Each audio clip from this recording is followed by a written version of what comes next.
Halo sahabat Yok Mengajar, lama tak jumpa dengan konten Yok Mengajar ya.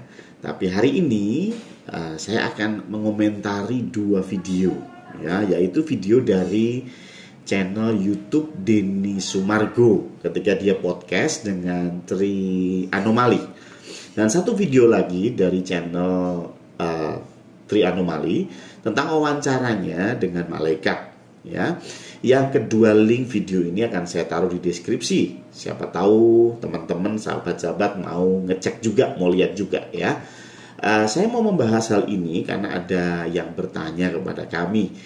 Dan setelah saya melihat kedua video, saya akan mengomentarinya dalam beberapa episode karena cukup banyak ya. Ini episode pertama yang akan saya beri judul Kemampuan Melihat Roh. Dijelaskan dalam video bahwa Tri Anomali bisa melihat yang orang awam tidak bisa lihat.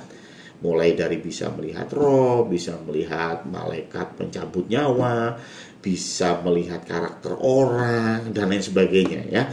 Bagaimana penjelasan ini dari sisi Alkitab? Nah, kita harus memahami dulu nih bahwa dunia roh itu ada.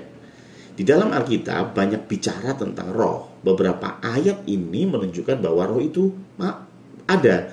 Contohnya ya, Allah itu roh, malaikat itu juga roh. Dan karena malaikat roh, maka setan atau iblis itu juga roh.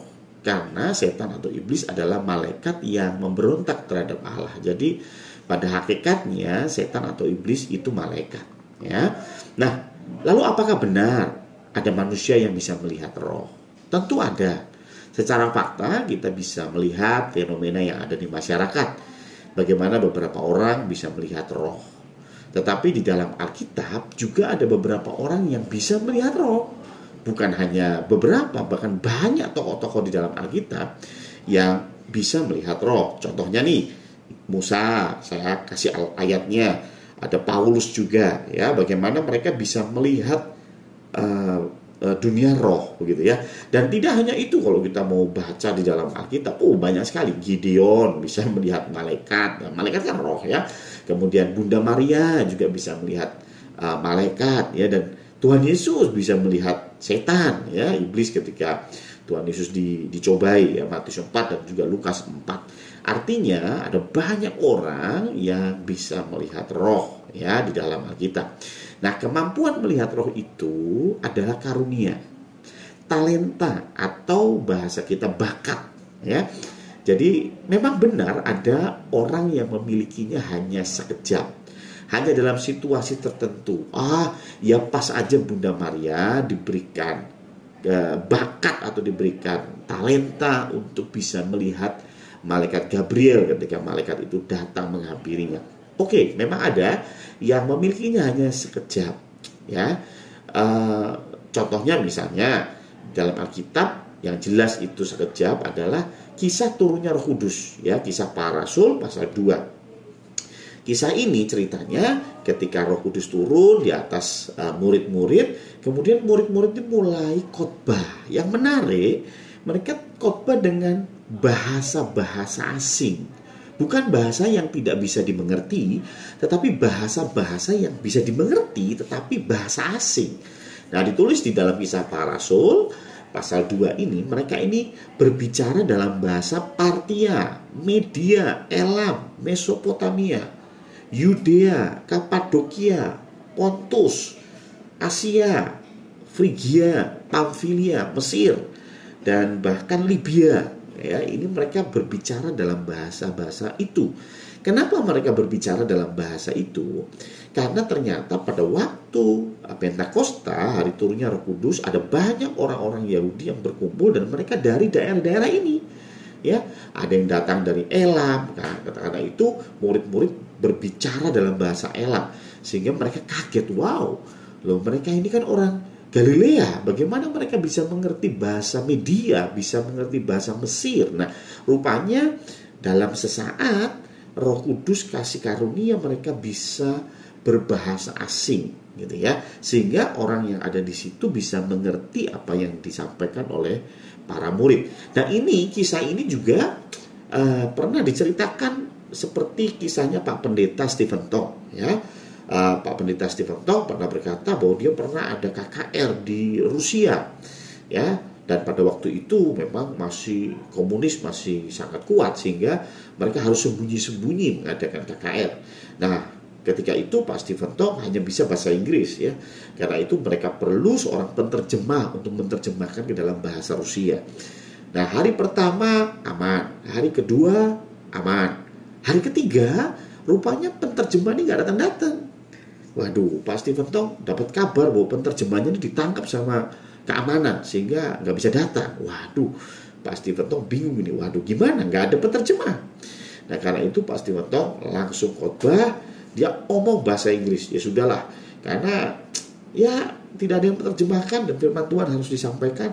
Pak Stephen Tong ngomong dalam bahasa Inggris, khotbah, dan semua yang mendengar angguk-angguk, ya, mendengarkan dengan betul. Setelah selesai khotbah, panitia bilang kepada Pak Stephen Tong, "Oh, Pak Steve, kenapa Pak Stephen Tong nggak ngomong dari awal kalau Bapak bisa bahasa Rusia?" Pak Stephen Tong bingung dong, "Saya nggak bisa bahasa Rusia." Loh, tadi Bapak khotbah itu bahasa Rusia, sangat bagus sehingga semua yang dengar mengerti tentang apa yang Pak Tong sampaikan. Nah, ini secara sementara, jadi hanya situasional. Ketika Pak Tong sedang berkhotbah, Tuhan kasih karunia bisa berbahasa Rusia. Setelah itu ya nggak bisa lagi, gitu ya. Tetapi ada juga karunia yang terus ada, ya. Saya kenal salah satu pendeta, almarhum Pendeta Samuel Saputra. Beliau tinggal di Salatiga. Ya, bisa dicek di Google, mungkin ada yang kenal juga. Ini dia bisa berbicara bahasa Inggris dengan lancar. Padahal menurut kesaksian beliau, dia nggak pernah belajar bahasa Inggris. Tiba-tiba diberikan karunia untuk bisa berbahasa Inggris. Dan itu nggak cuma satu segmen, ya, tapi sepanjang hidupnya dia bisa berbahasa Inggris dengan lancar. Padahal nggak pernah belajar, gitu ya. Ini karunia yang permanen, ya. Nah, dan juga kalau kita perhatikan dalam Perjanjian Lama, Nabi itu diberi gelar pelihat. Kalau diberi gelar pelihat, ya tentunya karena mereka bisa melihat hal-hal yang tidak terlihat oleh orang biasa. Nah, dalam bahasa Ibrani, pelihat itu, ini kan pelihat ini kan terjemahan bahasa Indonesia. Dalam bahasa Ibrani disebut roeh, yang terjemahan literalnya dia yang melihat. Jadi artinya kenapa Nabi ini disebut sebagai pelihat atau dia yang melihat atau roeh? Karena para Nabi ini bisa melihat apa yang tidak bisa dilihat oleh orang biasa. Apa maksudnya?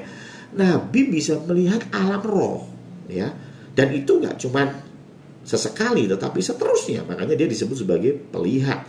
Jadi memang ada talenta yang hanya sewaktu itu Tuhan beri, tapi ada talenta atau bakat yang terus dimiliki oleh manusia.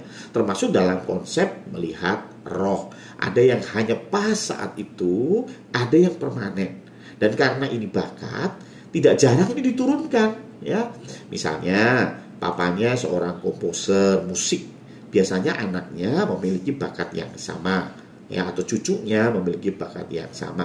Begitu juga bakat yang satu ini, ya, bakat melihat roh. Terkadang ayahnya atau kakeknya memang bisa melihat roh, maka dia juga bisa melihat roh. Itulah mungkin sekali lagi saya ini mungkin jabatan imam diturunkan kepada anak cucu dalam Perjanjian Lama, karena anak cucu mewarisi bakat yang didapat dari orang tuanya. Ya, ini mungkin, ya.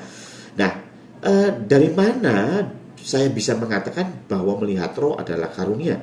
Ya, dasarnya apa?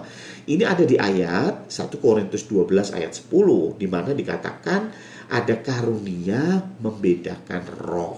Nah, kalau bicara membedakan roh, berarti dia bisa mendeteksi dong. Entah lewat penglihatan, dia bisa melihat ada roh begitu, ya, sehingga dia mulai dikasih karunia membedakan roh. Atau dia bisa merasakan, atau dia bisa mencium, saya nggak tahu, ya, mungkin baunya beda gitu, ya, saya nggak ngerti.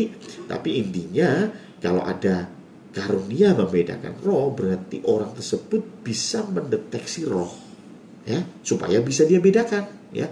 Kalau dia nggak bisa mendeteksi roh, ya bagaimana dia bisa membedakan, ya. Nah, itu dasarnya. Lalu apakah ini bisa hilang? Ya, tentu bisa. Kalau kita tidak kembangkan talenta yang Tuhan beri, ya talenta ini akan diambil kembali. Ya, makanya ada beberapa kasus yang dulu kecil bisa melihat roh, tapi karena takut dan lain hal, dia menolak talenta ini, maka hilang dengan sendirinya. Ya, sama seperti talenta yang lain. Kalau kita diberi talenta menyanyi misalnya, tapi kita tidak kembangkan, kita nggak pernah berlatih bernyanyi, kita nggak pernah tertarik dengan nyanyi, padahal suara kita bagus, ya, maka di satu titik ya kita nggak bisa nyanyi lagi karena kita nggak mau, gitu ya. Lalu bagaimana kalau kita punya talenta ini? Ada dua pilihan, kembangkan atau matikan. Ya, matikan, cuekin aja, ya, lama-lama akan hilang sendiri. Ya, tapi kalau mau kembangkan bagaimana? Nah, kalau kita mau kembangkan talenta ini juga ada dua pilihan. Dikembangkan untuk kemuliaan Tuhan atau sebaliknya.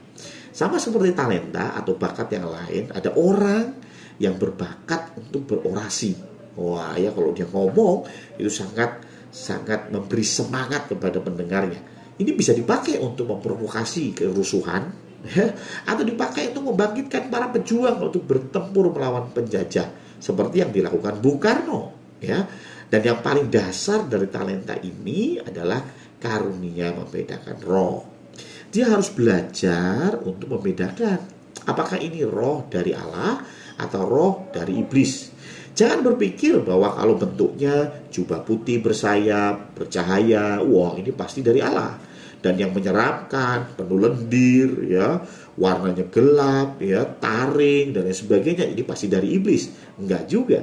Firman Tuhan katakan bahwa iblis bisa meniru malaikat terang. Dan kalau kita baca dalam Alkitab, malaikat itu bentuknya nggak seperti yang kita kira. Bahkan banyak ayat menulis ketika malaikat menampakkan diri selalu berkata jangan takut. Kenapa begitu? Ya karena bentuk malaikat kemungkinan menakutkan. Ya, bentuk malaikat tidak seperti yang kita kira selalu ganteng, ya, pakai sayap warnanya putih, enggak juga, ya. Nah, tentunya ada banyak hal yang bisa kita dapat ketika bakat ini dikembangkan untuk kemuliaan Tuhan. Ya, bisa bernubuat, bisa menerima penglihatan dari Tuhan, bisa menerima pesan dari Tuhan secara langsung, dan ini sangat membantu membangun jemaat. Firman Tuhan jelas menuliskan hal ini, ya. Jadi bernubuat itu dia membangun, menasihati dan menghibur. Ia membangun jemaat, ya. Nah, lalu bagaimana nih untuk mengembangkannya? Tentu ini seperti bertanya, kalau kita punya bakat main musik, bagaimana kita mengembangkannya?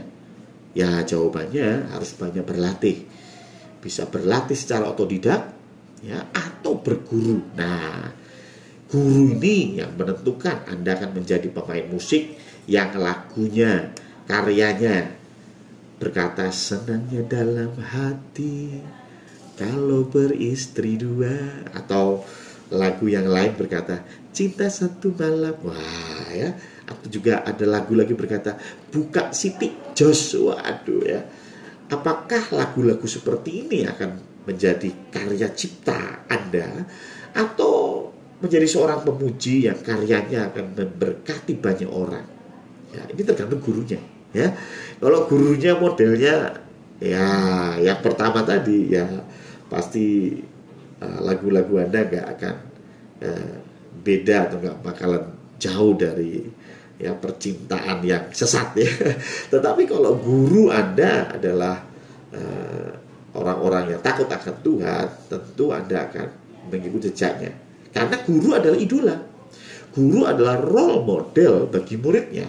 Makanya ada pepatah, guru kencing berdiri, murid kencing berlari. Kalau idolanya adalah orang yang takut akan Tuhan, idolanya adalah Tuhan Yesus, tentu kita bisa menebak talenta ini, bakat ini akan menjadi seperti apa. Tapi kalau sebaliknya, kita pun bisa menebak dia akan jadi apa. Itu penjelasan dari saya. Tuhan memberkati.